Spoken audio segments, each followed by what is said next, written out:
बच्चों कैसे हो? सभी घर पर अच्छे होंगे।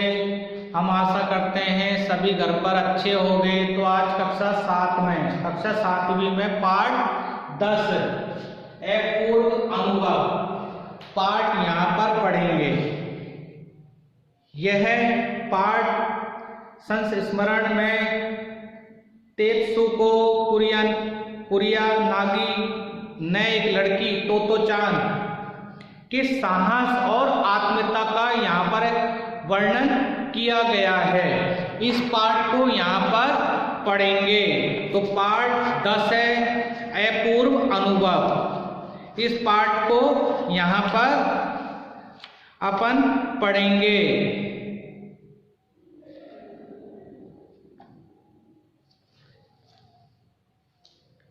सभागार में शिविर लगने से 2 दिन बाद तोतो चान के लिए एक बड़ा साहस करने का दिन आया।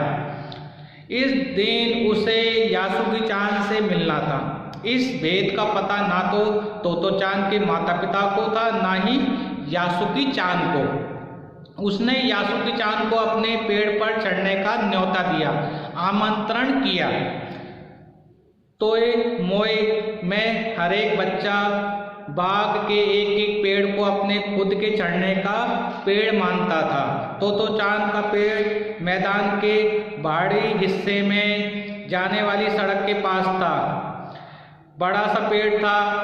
उसका चढ़ने जाओ तो पैर फिसल जाते, पर ठीक से चढ़ने पर जमीन से कोई 6 फुट की ऊंचाई पर एक द्विशाखा तक पहुंचा जा सकता। द्विशाखा होती है जहाँ पर 2 शाखा होती है, उसको 2 शाखा बोलते हैं। 2 शाखा का स्थान किसी झूले सी आरामदेह जगह थी।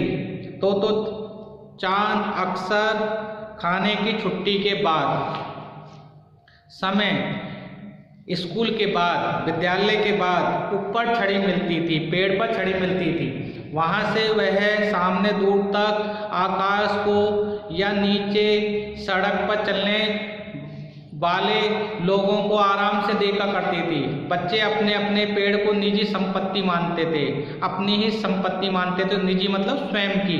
किसी दूसरे के पेड़ पर चढ़ना हो तो उसे पहले पूरी शिष्टता, माफ कीजिए अंदर मैं अंदर आ जाऊं, पूछना पड़ता था। ये सब पूछना पड़ता था। यासुकी चान को पोलियो था, यानी कि यासुकी चान को पोलियो था। यासुकी चान पोलियो से ग्रस्त था, इसलिए वह ना तो किसी पेड़ पर चढ़ पाता था और ना किसी को निजी संपत्ति मानता था।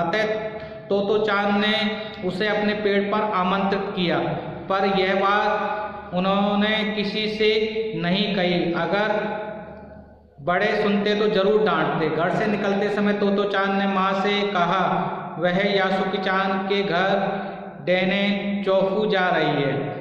चूंकि वह झूठ बोल रही थी, इसलिए उसने माँ की आंखों में नहीं झांका। वह अपनी नजरें जूतों के फीतों पर गड़ाए रही। रॉकी उसके पीछे पीछे स्टेशन पर आया। जाने से पहले उसे सच बताए बिना तोतो चान से रहा नहीं गया। मैं यासुकी चान को अपने पेड़ पर चढ़ने देने वाली हूँ, उसने बताया।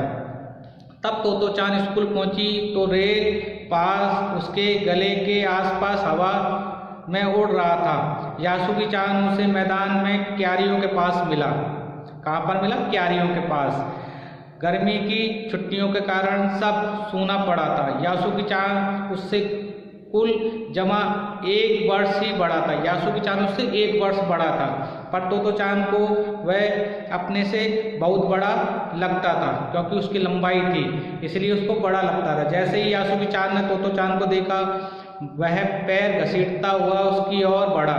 उसने हाथ अपनी चाल को स्थिर करने के लिए दोनों ओर फैले हुए थे। तोतो चान उत्तेजित थी। वह दोनों आज कुछ ऐसा करने वाले थे जिसका भेद किसी को भी पता नहीं था। वह उल्लास में ठिठियाकर हंसने लगी। यासुकी चान भी हंसने लगा। तोतो चान यासुकी चान को अपने पेड़ की ओर ले आई। उसके बाद वह तुरंत चौकीदार के छप्पर की ओर भागी। जैसा उसने रात को तय कर लिया था, वहाँ से एक सीढ़ी घसीटती हुई लाई, उसे तने के सहारे लगाया। तने मतलब पेड़ के सहारे लगाया, जिससे वह द्विशाखा तक पहुँच जाए, जिससे वह आसानी से द्विशाखा, 2 शाखा होती हैं, उसके आसानी से पहुंच जाए। वह कुर्सी के ऊपर चढ़ी और सीढ़ी के किनारे को पकड़ लिया। तब उसने पुकारा, ठीक है, अब ऊपर चढ़ने की कोशिश करो। यासुगी-चान के हाथ पैर इतने कमजोर थे कि वह सीढ़ी पर भी बिना सहारे के चढ़ नहीं पाया। इस पर तोतो-चान नीचे उतर आई और यासुगी-चान को पीछे से धकियाने लगी, पीछे से धक्का देने लगी। पर तोतो-चान थी कि छोटी और नाजुक सी, इससे अधिक सहायता क्या करती। यासुगी-चान ने अपना पैर सीढ़ी से हटा लिया और हताशा से सिर झुकाकर खड़ा हो गया। तोतो-चान को पहली बार लगा कि काम उतना आसान नहीं है जितना वह सोच बैठी थी। अब क्या करे वह। यासुगी-चान उसके पेड़ पर चढ़े, वह उसकी हार्दिक इच्छा थी। यासुगी-चान के मन में भी उत्साह था। उत्साह मतलब उसको उत्साह था कि वह भी वो चढ़ जाए। वह उसके सामने गई। उसका लटका चेहरा इतना उदास था कि तोतो-चान उसे हंसाने के लिए गाल फुलाकर तरह तरह के चेहरे बनाने पड़े। ठहरो, एक बात सूझी है।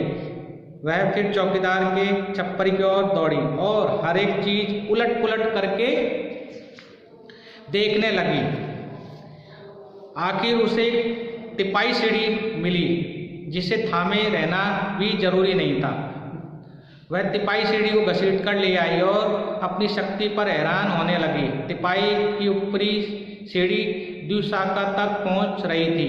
देखो, अब डरना मत, उसने बड़ी बहन की सी आवाज में कहा। यह डगमगाएगी नहीं। यासुगी-चान ने घबराकर तिपाई सीढ़ी और पसीने से वह तरबतर हो गई थी, गीली हो गई थी। उसे भी काफी पसीना आ रहा था। उसने पेड़ की ओर देखा, तब निश्चय के साथ पांव उठाकर पहली सीढ़ी पर रखा।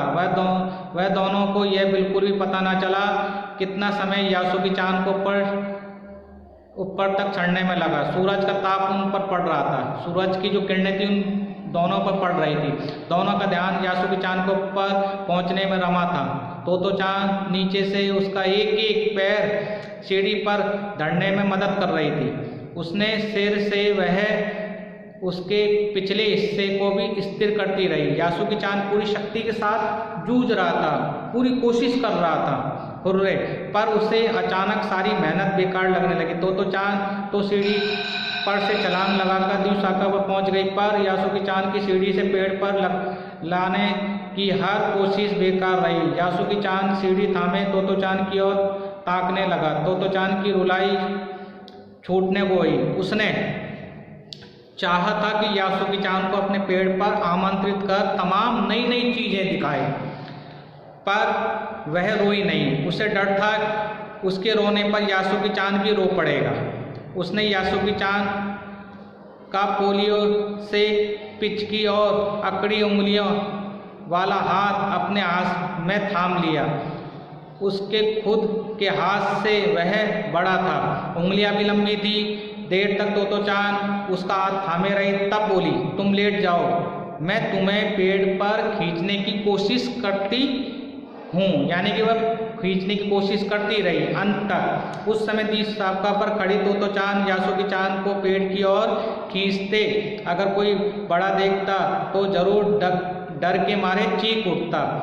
उसे तो सच में जोखिम उठाते ही दिखाई देते, पर यासुगी-चान को तोतो-चान पर पूरा भरोसा था और खुद को भी यासुगी-चान के लिए भारी खतरा उठा रही थी। अपने नन्हे नन्हे हाथों से वह पूरी ताकत से यासुगी-चान को खींचने लगी। बादल का एक बड़ा टुकड़ा बीच बीच में छाया करके उन्हें कड़कती धूप से बचा रहा था। यानी कि बादल का एक छोटा सा टुकड़ा बीच बीच में छाया करके उन्हें कड़कती धूप से उन्हें बचा रहा था। काफी मेहनत के बाद दोनों आमने सामने पेड़ की द्विशाखा पर थे। दोनों द्विशाखा पर पहुंच गए। पसीने से तरबतर अपने बालों को चेहरे पर से हटाते हुए तोतो चांद ने सम्मान से झुककर कहा, मेरे पेड़ पर तुम्हारा स्वागत है, मेरे पेड़ पर आपका स्वागत है।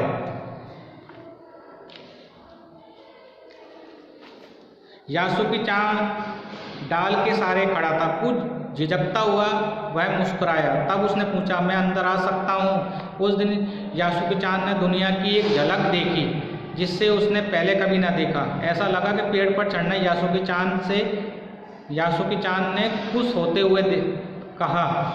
वे बड़ी देर तक पेड़ पर बैठे बैठे इधर उधर की गप्पे लड़ाते रहे। मेरी बहन अमेरिका में, उसने बताया, वहाँ एक चीज़ होती है, टेलीविज़न। यासुकी चांद उमंग से भरा बता रहा था। वह कहती है कि वह जापान में आ जाएगा तो हम घर बैठे बैठे सूमो कुश्ती देख सकेंगे। वह कहती है टेलीविज़न एक डिब्बे जैसा होता है। तोतो चांद उस समय तो समझ न पाई यासुकी चांद के लिए, जो कहीं भी दूर तक चल नहीं सकता था, घर बैठे चीज़ों को देख लेने में क्या अर्थ होंगे। वह तो यह भी सोचती है सूमो पहलवान घर में रखे किसी डिब्बे में कैसे समा जाएंगे, यानी कि सूमो पहलवान घर में बैठे किसी डिब्बे में कैसे समा जाएंगे, यानी कि सूमो पहलवान टेलीविज़न के द्वारा हम इन चीज़ों को देख सकते हैं। उनका आकार तो बड़ा होता है, पर बात उसे बड़ी लुभावनी लगी। उन दिनों टेलीविज़न के बारे में कोई नहीं जानता था। पहल यासुकी चांद ने तोतो चांद को उसके बारे में बताया था। पेड़ मानो गीत गा रहे हैं और दोनों बेहद खुश थे। यासुकी चांद के लिए पेड़ पर चढ़ने का ये पहला और अंतिम मौका था, यानी कि वह पेड़ पर किस प्रकार चढ़ा और किसने उसकी सहायता की थी, इस प्रकार उसको अनुभव नहीं हो रहा था, अपूर्व अनुभव नहीं हो रहा था कि वो पेड़ पर चढ़ गया है। तो इस पार्ट को यहाँ पर पढ़ा। इसके जो शब्दार्थ हैं, कठिन शब्द हैं, प्रश्नोत्तर है, मैं PDF के द्वारा आपके पास भेजूंगा। आप सुंदर सुंदर कॉपी में, पेयर कॉपी में घर से काम करेंगे। धन्यवाद।